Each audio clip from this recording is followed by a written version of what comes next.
المذيع الشاب خالد محفوظ. معايا دلوقتي المذيعة القوية الإعلامية الجامدة جدا الأستاذة نشوى سعد. لا كانت حلقة قلت طبعا 5 موا يا خالد. 5 موا. قلت 5 موا على 5 موا طول. كتير.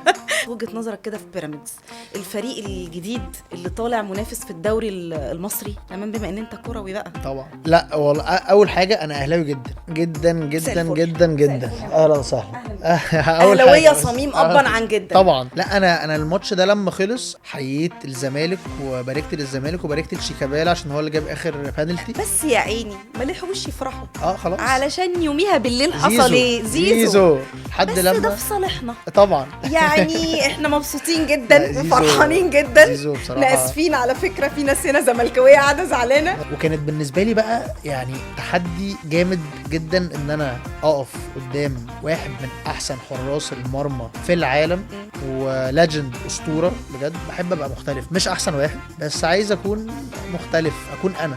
شايف حضرتك الفرق ايه بين الجيل ده والجيل ده يعني؟ فانا قلت انا هقلب الحلقه دي تبقى مختلفه، هدخل الناس اللي قاعدين معانا في الكرفان ان هم يسالوه ويلبسوا في بعض بقى. فقلت لهم كانت تحت المخدرات والادمان والحته دي وازاي الناس يبعدوا عن القصه دي. فانا قلت لهم لما الواحد يشتغل، فنصيحتي اشتغل، زعلان اشتغل. انا بحب اصرف في حاجه اللي ليها عائد، اصرف في بيزنس، اصرف في مش عارف احوش.